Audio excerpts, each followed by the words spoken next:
अस्सलाम वालेकुम दोस्तों, मैं हूं सईद उमर फारूक अपने चैनल उमर स्पीक्स की एक और एपिसोड के साथ आपकी खिदमत में हाजिर हूं। दोस्तों, उम्रा सीज़न माशाल्लाह अपनी आबोताब के साथ जारी और सारी है। माशाल्लाह लोग धड़ धड़ उम्रा करने जा रहे हैं। तो इसमें एक बहुत बड़ी जो प्रॉब्लम लोगों को सामने आती है वो महदूद बजट की, एक लिमिटेड बजट, कम पैसों में। हमारे बहुत सारे जो मुतवसत तबके के लोग हैं, मेरे जैसे जो मिडिल क्लास फैमिली के लोग हैं, वो ये सोचते हैं कि यार किसी तरह हम सस्ता उम्रा परफॉर्म कर लें, ताकि जो हम पर एक ख्वाहिश है, एक जो फ़र्ज़ है कि हमने अल्लाह का घर देखना है, हमने इबादत करने वहाँ जाना है, तो वो भी परफॉर्म हो जाए और हमारे पैसे भी थोड़े से कम लग जाएं। तो ये एक बहुत बड़ा टास्क होता है। और जो लोग पहली दफ़ा जा रहे होते हैं या लोग जो दूसरी दफ़ा या तीसरी दफ़ा भी जा रहे होते हैं, उनसे कहीं ना कोई मिस्टेक हो जाती है, जिसकी वजह से एक्सपेंसेस बढ़ जाते हैं। बट आज की इस वीडियो में मैं कम्प्लीटली आप लोगों को बताऊंगा कि आप कम पैसों में एक अच्छा उम्रा किस तरह से परफॉर्म कर सकते हैं। बट वीडियो स्टार्ट करने से पहले आपसे सिर्फ इतनी सी रिक्वेस्ट है कि अभी भी 84% लोग वीडियो देखकर चैनल को छोड़ जाते हैं। बट आपने करना सिर्फ ये है कि अगर आप हज और उम्रा से रिलेटेड लेटेस्ट इन्फॉर्मेशन से वाकिफ रहना चाहते हैं तो नीचे सब्सक्राइब का बटन दिया होता है,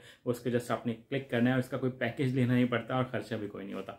जी तो दोस्तों, बात कर लेते हैं कि कम पैसों में हम किस तरह से एक अच्छा उम्रा परफॉर्म कर सकते हैं। तो सबसे पहले तो मैं आपको ये कहूँगा कि अगर आपकी नीयत है, आप अल्लाह ताला का घर देखना चाहते हैं, तो अपने इस ट्रिप को, अपनी इस इबादत को प्रॉपर प्लान करें।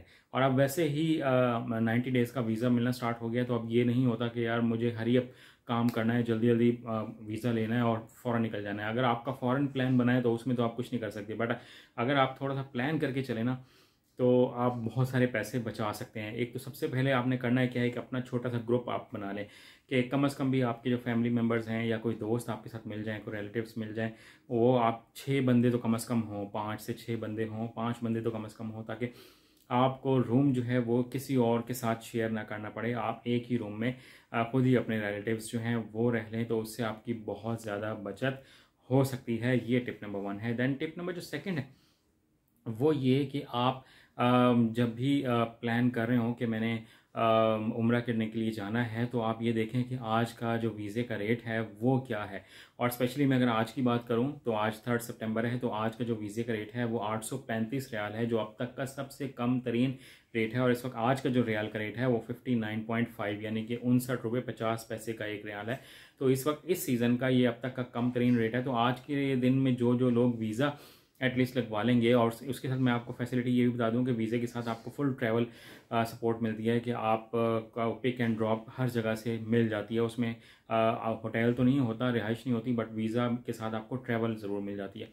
तो ये आप प्रॉपर प्लान करें और उसके साथ आप वीज़ा ले लें। अब आपके पास 90 डेज़ होंगे, उसमें आप प्लान करें कि यार हमें किस दिन की फ़्लाइट जो है वो सस्ती मिल सकती है। तो आप जो है थोड़ा सा दिन पहले फ़्लाइट जो है वो बुक करवा लें, कि आप 20 दिन बाद की, 25 दिन बाद की, 1 महीने बाद की अर्ली अगर आप प्री बुकिंग करवा लेंगे तो उस पर आपको फ़्लाइट के चार्जेस काफ़ी हद तक कम पड़ते हैं और उस पर आपको बचत काफ़ी हद तक हो जाती है। आप खुद अंदाज़ा लगा लें, 5 से 6 बंदों ने जाना हो तो आपको अच्छे खासी अमाउंट जो है वो 5-5, 10-10 हज़ार फ़ी बंदा वो आपको बच जाएगा, जो अच्छी खासी हैंडसम अमाउंट है। तो आप इस तरह से प्लान कर सकते हैं। देन बात आ जाती है वहाँ पर रिहाइश की, कि आपने वहाँ पर रहना कैसे है, वहाँ पर स्टे कैसे करना है। तो कोशिश ये कर लें कि अगर आप किसी ट्रैवल एजेंट से आप वहाँ पे रिहाइश नहीं लेना चाहते, आपका कोई दोस्त हो सऊदी अरब में मौजूद हो, कोई रिलेटिव हो, तो उनसे कोशिश करें कि वो आपको एक फेवर दिलवा दें कि कहीं आपको कोई सस्ता होटल जो है वो अरेंज करवा दें, मक्का में भी और मदीना मुनव्वरा शरीफ में भी। तो आपके तमाम प्रॉब्लम्स जो हैं वो सॉल्व हो जाएंगे, क्योंकि आप यहाँ से ट्रैवल एजेंट से लेके जाएंगे तो जाहिर सी बात उन्होंने अपना प्रॉफिट भी रखना है। तो आप खुद से अगर कोई चीज़ अरेंज कर सकते हैं, अगर इतने आपके अंदर सकत है, इतना आपके ताल्लुकात हैं, वहाँ पर पहुँच कर भी खुद कर अरेंज कर सकते हैं, तो ये भी एक अच्छी ऑप्शन मौजूद है। बट इसमें थोड़ी सी मेहनत ज़्यादा करनी पड़ती है। देन बात अब आ जाती है खाने पीने की। अब वहाँ पर हम लोग जाते हैं उम्रा अदा करने, इबादत करने के लिए।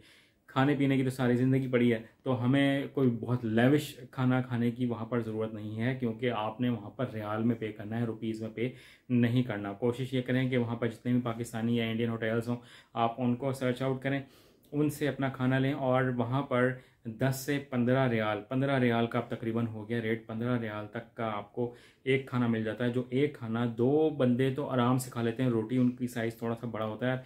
कोशिश ये करें कि बिल्कुल फ्रेश लें उसी वक्त और उसको खा लें, क्योंकि रोटी जो होती है वो उनकी इस तरह की होती है कि थोड़ी देर के बाद वो फिर रबड़ की तरह बन जाती है और उसके बाद उसको खाया नहीं जा सकता। तो आप बिल्कुल उसी वक्त ही खाना परचेज़ करें जब आपने खाना हो। अगर लेके रखेंगे तो वो खाना ज़ाया होगा और फिर आपके पैसे भी ज़ाया हो जाएंगे। कुछ मैं आपको मज़ीद टिप्स दूं कि आप अपने कुछ खाने पीने का अरेंजमेंट यहाँ से भी करके जाएं। जैसे आप थोड़ा बहुत अचार ले जाएं, बिस्किट्स ले जाएं, निम्को ले जाएं, ठीक है, और ब्रेड ले जाएं, कुछ आप इस तरह की अरेंज करके ले जाएं कि वहाँ आपके 2-4 दिन 5 दिन कुछ आपके बेहतर तरीके से गुजर जाएँ। कुछ खाने पीने की चीज़ें यहाँ से पका के भी ले जाएँ ताकि आपका 5 से 7 दिन कुछ वहाँ गुजर जाएँ आराम से, आपको बहुत ज़्यादा एक्सपेंस ना करना पड़े। देन ज़ियारतों की बात कर लेते हैं कि अगर आपने ज़ियारत पर जाना है तो आप कोशिश ये करें कि आप जो चलते फिरते लोग होते हैं ना, जो वहाँ पर बुला रहे होते हैं कि हम आपको ज़ियारतें करवा देते हैं, तो वो भी किसी हद तक सस्ती पड़ जाती है। मैं जब गया था तो मैंने तो इसी तरह एक बंदा जा रहा था, सऊदी था वो, तो हमने उसके साथ ज़ियारतें कर ली थी और उसने बहुत अच्छे तरीके से भी दिखाया था। क्योंकि जो टैक्सी होती है वो हमेशा शिरके की होती है और शिरके की टैक्सी में रेट थोड़ा सा ज़्यादा पड़ता है। देन एक और आप चीज़ ट्राई कर सकते हो कि आप कोई बस सर्विस ढूंढ लें जो आपको तमाम ज़ियारतें करवा दें, क्योंकि उसमें रेट जो है वो थोड़ा सा कम मिल जाता है। 10 रियाल में 12 रियाल में वो फ़ी बंदा सबको ज़ियारतें जो हैं वो करवा देते हैं। फिर शॉपिंग की बात कर लूँ तो मैं आपको ये एडवाइस करूँगा कि आप वहाँ से शॉपिंग ना करें सिवाय खजूर और पानी के। वहाँ से कुछ लाने की ज़रूरत नहीं है। तस्बीहां, टोपियाँ और कपड़े और जूते और ये तमाम चीज़ें आपको पाकिस्तान से मिल जाती हैं। जाय नमाज़ें, सब चीज़ें वहाँ से लाने की ज़रूरत नहीं है। आप यहाँ से परचेज़ करें, यहाँ से आपको रुपीज़ में मिलेंगी, होलसेल रेट भी मिल सकता है, होलसेल की शॉप से भी आप ले सकते हैं।